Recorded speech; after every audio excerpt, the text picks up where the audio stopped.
It is indeed wonderful to be here with you today, and as was said, this is our fourth time being in person with the congregation, so just a very strange home assignment. But if there's something that we have learned over this period of time is that we can be in person with God, whether we are in His house or perhaps you're watching this today from online, and we can experience God's presence even online. So that's the wonderful thing is, there's certainly something sweet about being together as God's people, but it's such a blessing to know that, where do I look for my help? Do I look to the mountains? No. That God is with us, and He is always ready to be our strength and our shield, no matter what is going on. So thank you for allowing us to be present here today. And the earth is a very big place. It's a big place, and when you fly from Rwanda to Canada, you realize or are reminded once again just how big it really is. But our goal here this morning is to try to help Rwanda feel not quite so far away.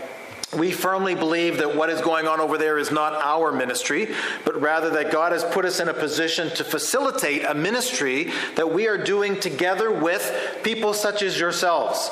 So you have a hand, you are involved with the way that God is touching people's lives in Rwanda. And to be honest, you probably won't be meeting many of them here on earth, but won't it be wonderful in heaven that you'll have eternity to catch up with those people who you had connections with through these kind of things. So we're hoping to bring Rwanda a little bit closer to you today. And I just meant to mention that those 18 countries that you see are where CBM is currently active, have partnerships around the world, but we're just going to kind of focus in on Africa and narrow it down a little bit. You can see from this list that CBM has a partner in Kenya, and the ACCNS, Africa Christian Churches and Schools, 2020 marks the 50th anniversary of this partnership.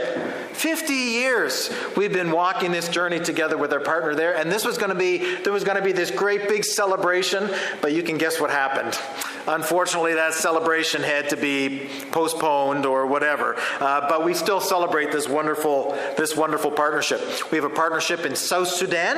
That's one of CBM's newer partnerships. And north of that, in the country of Sudan, there are some students who graduated from Arab Baptist Theological Seminary in Beirut, Lebanon, and then they finished and they went home, and CBM is trying to work with them, encourage them, equip them as they try to serve in a country it's a very strong Muslim country, and so we would always want to be praying for them and those students who are working there. To the west of where we spend our time is the Democratic Republic of Congo, formerly known as Zaire, and you know that there's been long partnerships there. We actually have two partners currently in Democratic Republic of Congo, and then you can see little tiny Rwanda. That's where we hang our hat. It's very small looking next to Congo, of course. It's only about a third the size of New Brunswick. So the whole country is about a third the size of New Brunswick. So that's not very big. Of course, they have a population of 12 million. So things are nice and cozy there. Social distancing is not easy, I'm expecting, when we go back. But that's where we spend our time. And CBM is a global mission organization committed to sharing God's love through word and deed. When it's talking about word, it's referring to God's word, and it's talking about how we help people with their spiritual development, with their spiritual needs, through evangelism, through discipleship, helping them grow deep in that relationship with God.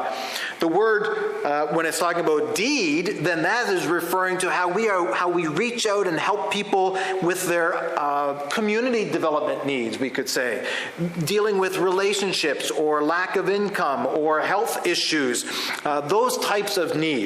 So the Bible calls us to be loving people and sharing that love as we help them with their spiritual development and with their community development, with their spiritual needs, their relationships with God, and their other needs in their lives, which includes relationships with one another. We call that integral mission, and that is the mission that God gives us in Scripture. And that is foundational to what CBM does is foundational to CBM's heart. We're going to look at the 5 ways in which CBM seek to live out this integral mission, this call that God has given to us. And as I do so, I would encourage you to think in terms of, okay, how is this being lived out in my life? How are we doing this as a church family in the community where God has placed us? And not only will we see about what CBM is doing in their philosophy and in their mission, but also how that's being lived out in our partnership in Rwanda and, kind of on the ground there. So that's where we're going on this little journey that we'll be on. So the first main focus for CBM is in the area of poverty. And poverty comes in many forms. Unequalness comes in many forms. Sometimes poverty is the result of climate. Sometimes it's the result of systems, bad systems that are unequal and cause poverty. Sometimes poverty comes from a lack of knowledge. And whatever the reason, whatever is causing it, when we have these actions of compassion that reach out and to try to help people, that works towards making things right, bringing an end to suffering. In Rwanda, one of the ways that AEBR, our Baptist partner there, one of the ways that they battle poverty is through the Food Security Program, which is funded by Canadian Food Grains Bank, CFGB. That is an umbrella organization that CBM is a part of, a founding member of. And so there is a food security program that our AEBR partner is doing, particularly in the eastern part of Rwanda. I want to introduce you to a woman named Justine. Justine has 5 children. She's a widow. She was doing her best to try to support her family, farming the land that was around her, but it just wasn't working. She just could never have enough in order to pay for food, in order to pay for schooling for her children, in order to be able to be providing for their needs. It was a desperate situation. In 2017, with the help of Canadian Food Grains Bank, the local Baptist church there began a food relief program, helping people in this emergency situation where they were starving to death because of what was going on around them. And that was able to help Justine and her family come back from the brink of starvation. And so it was a big help to her. But it didn't stop there. The church also then moved into a food security program. So food relief is emergency starvation. Food security is how to help people learn skills to become food secure so that in the future, these kind of things don't have to happen. And so this food security program began, and Justine's neighbor began to be a part of that program. And Justine watched to see what was being done, how it was working, and she saw the way it was changing the neighbor's life. She saw the difference it made in their crops, and she said, I would like to be a part of that too. Can I join? And she, of course, was able to become part of this food security program. And you know what? She learned skills about how to do what is called conservation agriculture. Things like minimum tilling and mulching and rotating crops and using compost, those kind of things. She learned about raising livestock, and through the program was given 1 goat. And so she has become a very successful farmer. Boy, she learned those skills well. She put them into practice, and it really has turned around the life of herself and her family. She now has enough money she has enough food to be feeding her children. She has enough crops extra that she sells those in order to be able to have money to pay for schooling and medical needs for her children. And not only that, she's even bought her own farmland. So she no longer has to be just working for other people. She now has her own farm.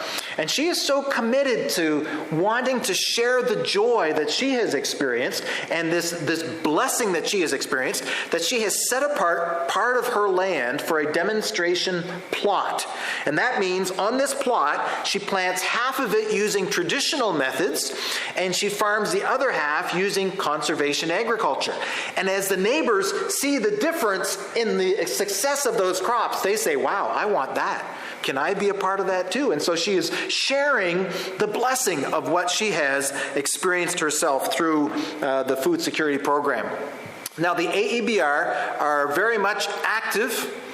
AEBR is very active in this whole food security program. Their leaders know what is going on and are participating. You can see in the picture, often when they begin a meeting, they'll often have one of the pastors begin with like a devotional thought. If there's a big meeting, they meet in the church building. So everyone knows it is AEBR who is behind this effort to help people with these needs. But there's people from all kinds of denominations who are part of the program. There's even some Muslim people who are accepted as part of that program and are benefiting from it. Their goal is not to be creating Baptists. Their goal is to be sharing God's love through this very practical demonstration and helping meet these needs. And that's what we call integral mission. The second cause that drives everything that CBM does is justice. Justice. I don't know how often you think about justice, but everyone deserves dignity. Everyone was created in God's image. When Christ came to earth, lived, and then died, he did that for everyone.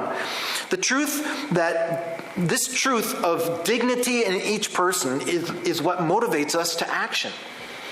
Micah chapter 6, verse 8, we are commanded to do justice, to love mercy, and to walk humbly with our God. God commands us to do justice, to embrace the dignity of every person. And when we do that, we challenge the inequity that grips so many people. What does justice look like in Rwanda? Well, one of the great injustices there is in the area of illiteracy. This is especially true of women. Now, the good news is that today Rwanda is firmly committed to bringing education to both boys and girls. But that wasn't always the case, and many women have been left behind over the years and are not capable of reading, the simple task of reading. And that has left many women in very disadvantaged situations. For 10 years, AEBR and CBM have been working together to help men and women, especially women, learn how to read and how to use numbers. In that time, 5,500 people have learned to read. That's a lot of people whose lives have been transformed through the simple process of learning how to read. And the churches have been allowing these people the joy and the pride that comes from learning this skill. The woman in the red cape, her name is Letitia. She is the head of AEBR's Department of Women and Family Ministries. And I spend a lot of time working with Letitia, as I'll mention later on. But the person who's sitting next to her, her name is Christine. Christine grew up in a large family, a very poor family, who did not have enough money for the basics of life. They only ate one time per day. That's how little they had. 3:30 every afternoon was when they ate. And they wouldn't eat again until the following day at that time. And when they ate, it wasn't a 7-course meal. It would be just very basic and enough to survive. And so it was a very desperate situation. And of course, the parents didn't have enough money to send their children to school. And so Christine, in order to try to escape that very difficult circumstance, she married while she was still quite young. Her husband also was not able to read, but together they were able to work hard and to build a family and build a home, and they had 3 children. They adopted a couple of nephews who lost their parents, and things were going well. Until suddenly the husband became interested in another woman. And so he just left. He just left and married this other woman, and all of his income now was focused on this new family. And what was Christine to do? She still had all these children that she was responsible for. And so in order to try to survive, she began selling some little things out in front of her house. It was a desperate situation. And what made it even worse was, because she was not able to read, it very quickly became apparent that people were able to cheat her. They were able to cheat her. They realized, she doesn't know what's going on, and she doesn't understand numbers. And so her profits were disappearing simply because of her inability to read. And she felt the shame, she felt the depression, she felt the pressure coming in on her, and she didn't see any hope for the future. She figured that she would never have the chance to learn to read. But then the Baptist church began to offer some literacy classes. The pastor, who in this case was also the literacy teacher, invited Christine to become a part of it. She did not have to be asked twice. This was an opportunity that she was dying for. She was desperate for this. And so she signed up. She's worked hard. And after just 6 months, has already completed the first stage or the first portion of the literacy classes. These are Christine's words.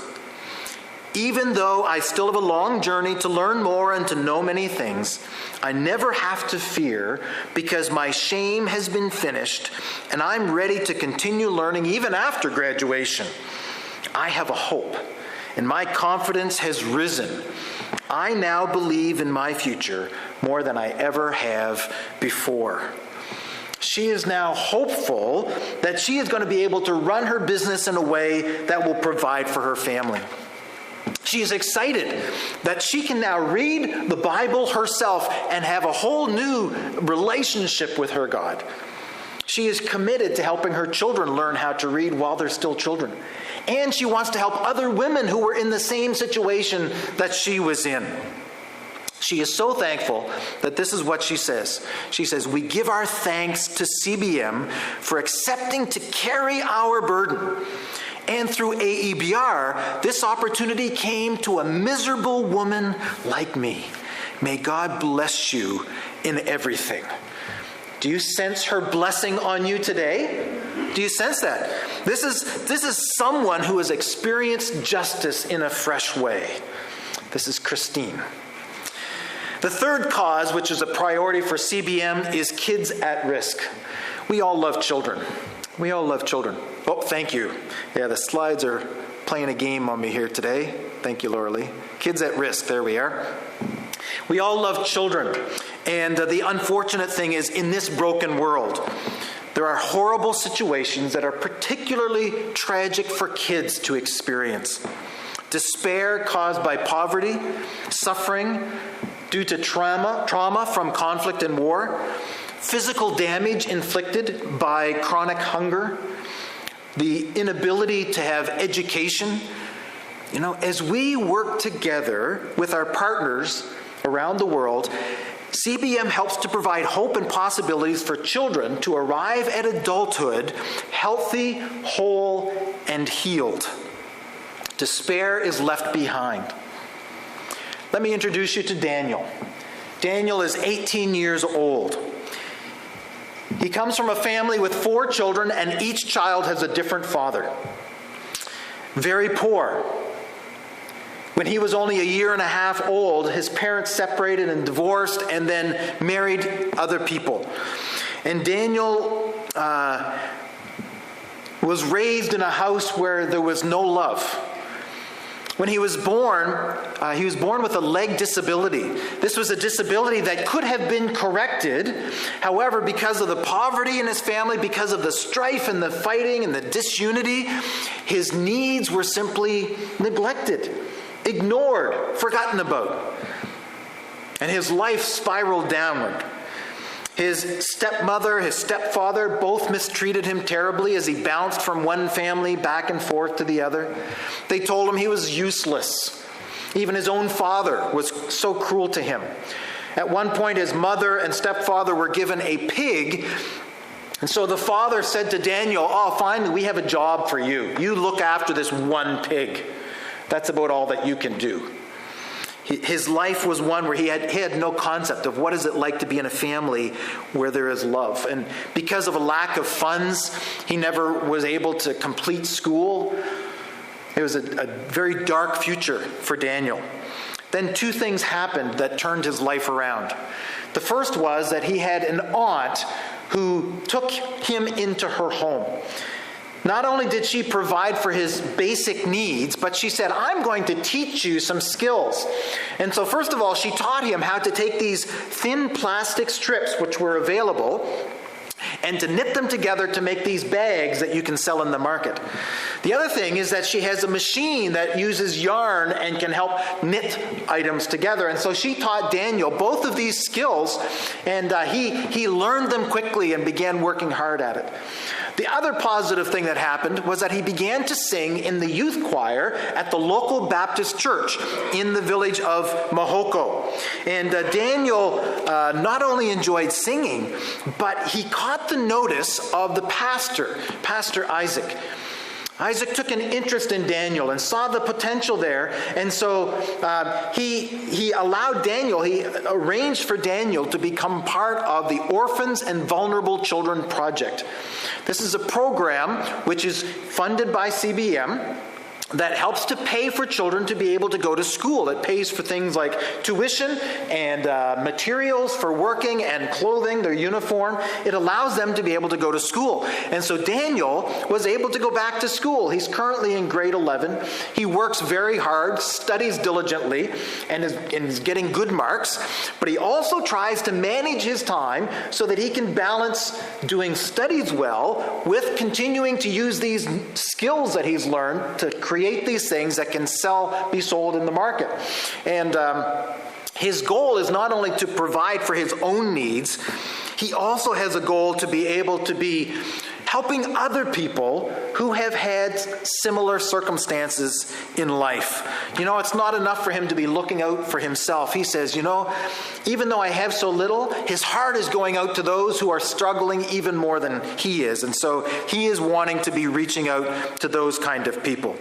That's spreading God's love. That is allowing God to be working through him. And Daniel is just one of the children that AEBR is helping turn their despair into a hopeful future.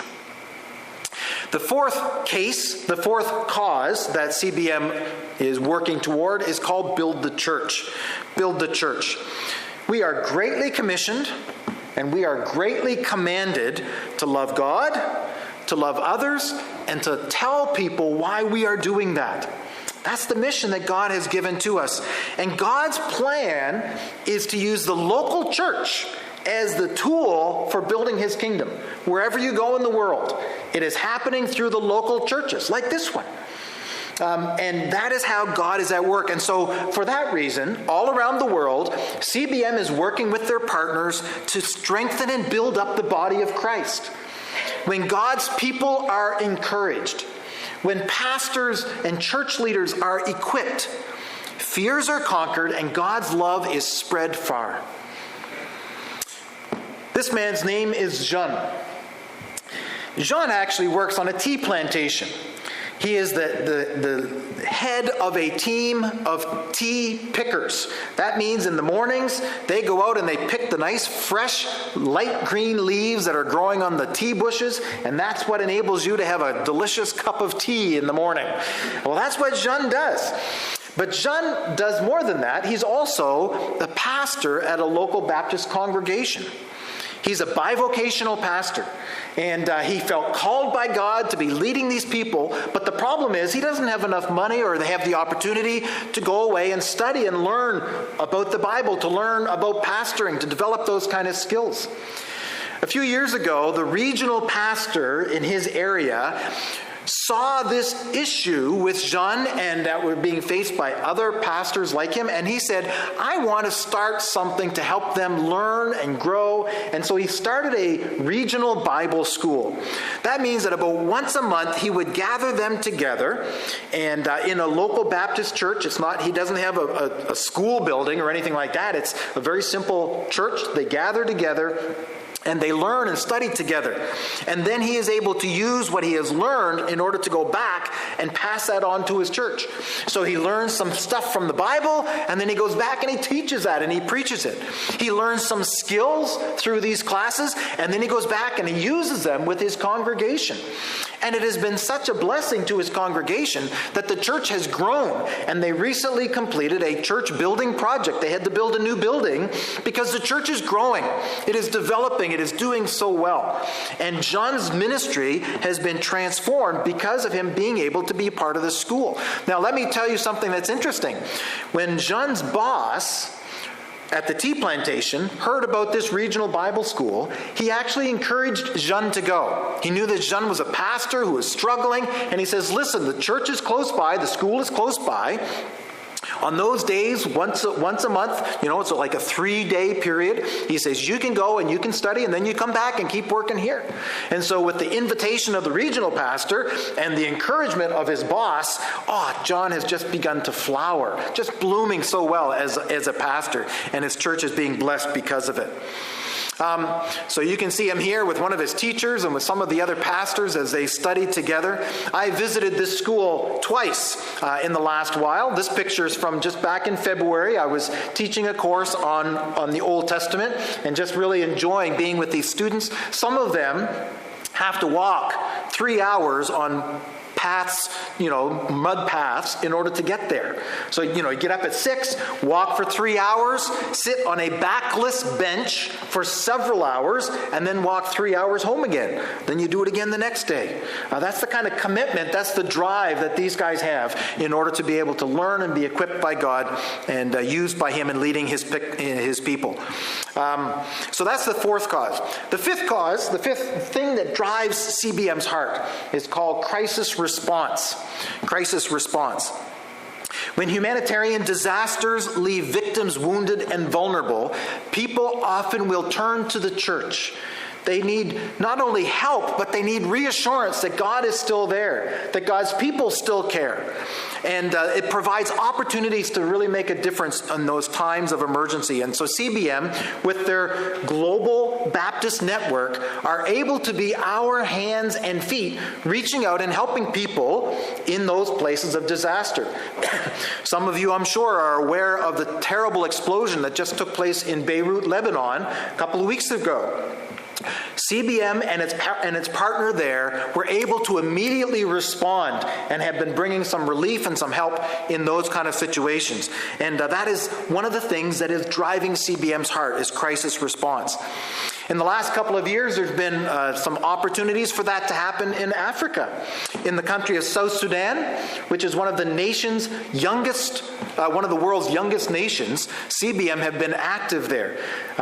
South Sudan became independent in 2011, and only 2 years later, a terrible civil war broke out, and it left 400,000 people dead. Over 4 million people displaced. Some had to leave their homes, flee the fighting. Some of them were still within the country. Others had to become refugees in neighboring countries. It's been a disaster, a terrible situation. And yet CBM, with their partner, have been able to step in and to be helping bring food relief and supplies to the people. That not only gives them strength in their bodies, but it also gives them hope in their heart to know that God cares, that God's people care, that there are people that are willing to help. And so as they receive that help, CBM is being our hands and feet, reaching way over there to South Sudan to bring light into a very dark place. Another crisis intervention took place to the west of us in our neighbor in the Democratic Republic of Congo. Some of you may remember August 2018, an Ebola virus broke out. And this is a very deadly virus. Just to give you some perspective, with coronavirus, it's like less than 5% prove fatal. In terms of the number of people who get the virus, it's less than 5% of the people who die from it. That's still serious, right? We still don't want to get it. But compared to Ebola, where the people that get it, about 2/3 of the people, 66%, will die from it. So it's a deadly enemy. And CBM have been able to work with our partner there because Ebola broke out right in the area where our partner, the CBCA, do their work, have their churches. And so the CBCA responded quickly. They took one of their schools in the village of Beni, which was right in the heart of where the Ebola crisis was. They took one of their schools and they said to the government and the health agencies, you can take this building and use it as an Ebola health treatment center. They also were busy as leaders, they were trying to spread accurate information to the communities where there's often lots of rumors and confusion. They were trying to spread good information about how to battle this disease. They were able, with the help of CBM, to put together some hand washing stations. You can see there. Simple hand washing stations that then they were made available to churches, to organizations, to communities, just to help encourage that kind of good sanitation that helped to stem the tide with Ebola. And so they were able, with CBM's help, to fight this invisible but very deadly enemy. And that's the way that crisis response has been able to work. And of course, we can't talk about crisis response without talking about COVID-19. And CBM have had, right from the very beginning, have had a fund that people can contribute to in order to be reaching out to people who are suffering greatly because of COVID-19. For many of us, COVID-19 has been inconvenient and frustrating and difficult, but for many people in the world, COVID-19 has proved deadly in terms of having enough food to eat and access to medical attention, etc., etc. So CBM have been very early on trying to help people with facing the COVID-19 crisis. One of the first things they did was they offered some help to people in the villages surrounding the Chinese city of Wuhan, where COVID-19 began. When the government cracked down hard in order to try to bring it under control, there were many people in that area who suffered. And so some of the pastors there, with the help of CBM, were able to reach out to those most in need. Here's what's interesting. This is a quote from a local state-owned newspaper at that time. They said, "During this citywide quarantine, when people are under strict isolation rules, Christians showed that although the virus is being isolated, their love is not isolated, giving much-needed basic living materials to low-income families in need." This is a Chinese state-run communist newspaper saying this. And that is what happens when we show God's love in word and deed.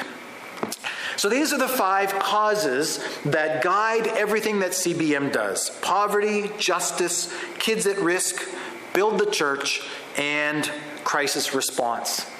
Everything they do goes through this filter that says, okay, which of these causes are we focused on? Now, before I finish, I'd like to just give you a quick update on some of the personal ministry stuff that Laurelie and I have been involved with, which ties in with these 5 causes. As has been said, it is now 18 years that we have been with CBM.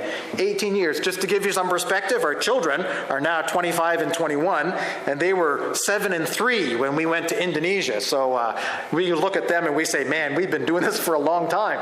But God has been good. We're thankful that our kids have transitioned well back into life here in Canada.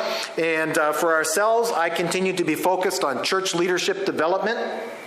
Primarily, I'm working with pastors and church leaders and people preparing to become pastors and church leaders. One of the things that I've been doing recently is working with Letitia, the head of the Department of Women and Family.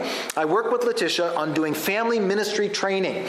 We have been working now for a few years, and we work with pastors and a couple from each church, each AEBR church. We gather people together, and we do training about family ministries. How to have strong marriages, how to have strong families, how to raise children, how to face the crises that families are facing in Rwanda, just like here in Canada. And so we've been doing this family ministry training, and it has been such a blessing to see the difference that it is making. This is what one pastor said to me. We were just talking afterwards, and this is what he says.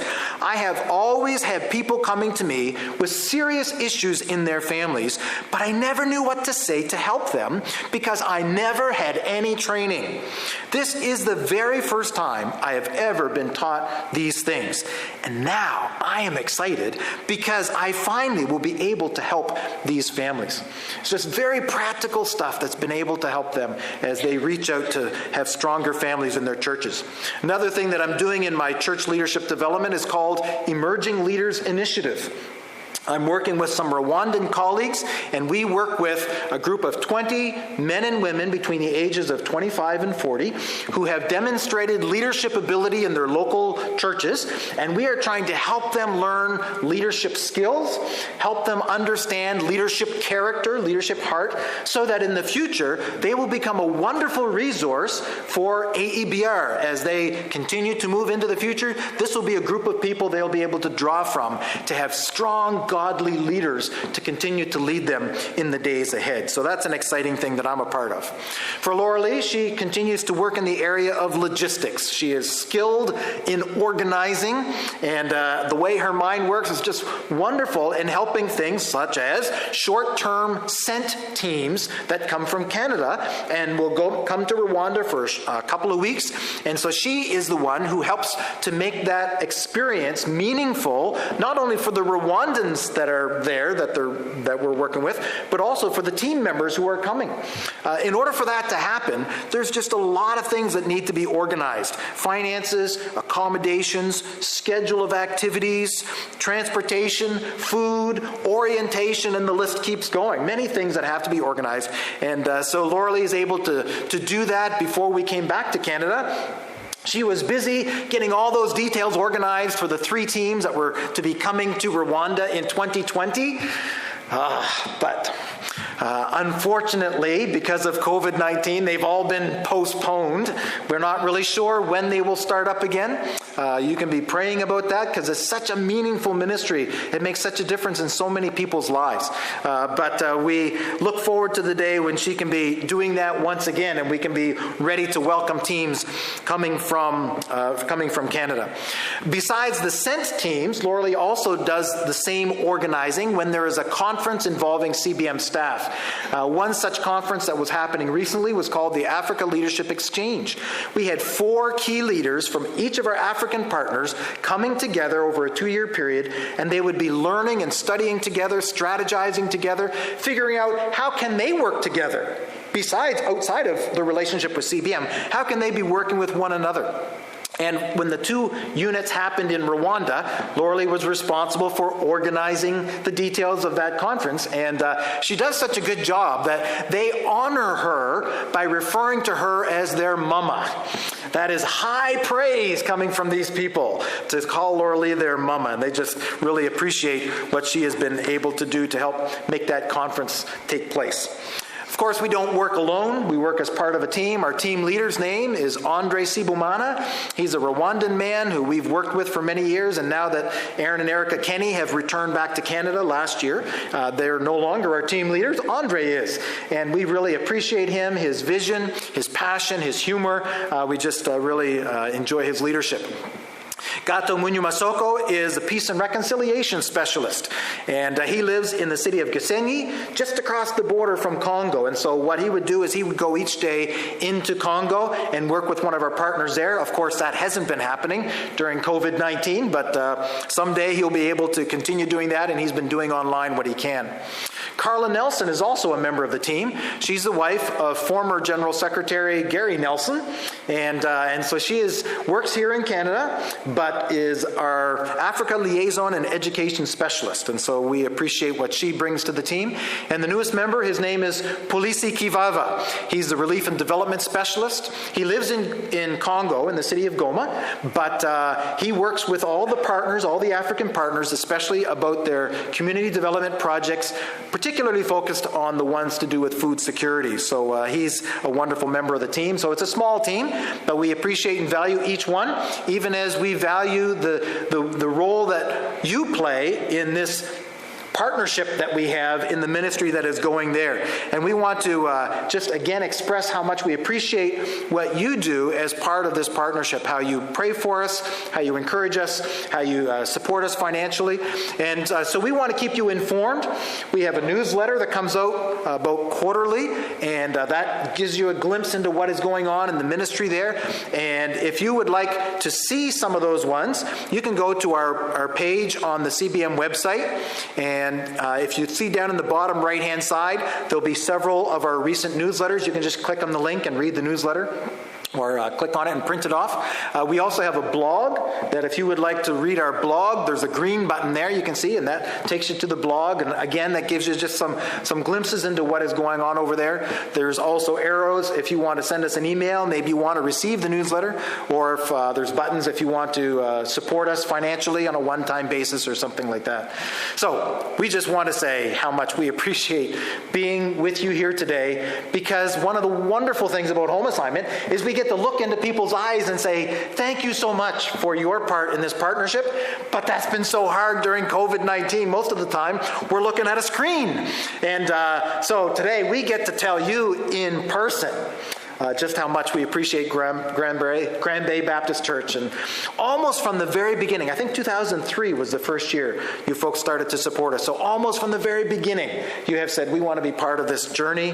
And it's been a long journey, and we appreciate your faithfulness over the years. You're welcoming us to be with you here today and paying such good attention as we share about the ministry. So may God continue to bless you, both the ministry that you're doing here in Grand Bay, Westfield, and also the ministry that God is using you in other parts of the world. So God's blessing upon you. Thank you so much.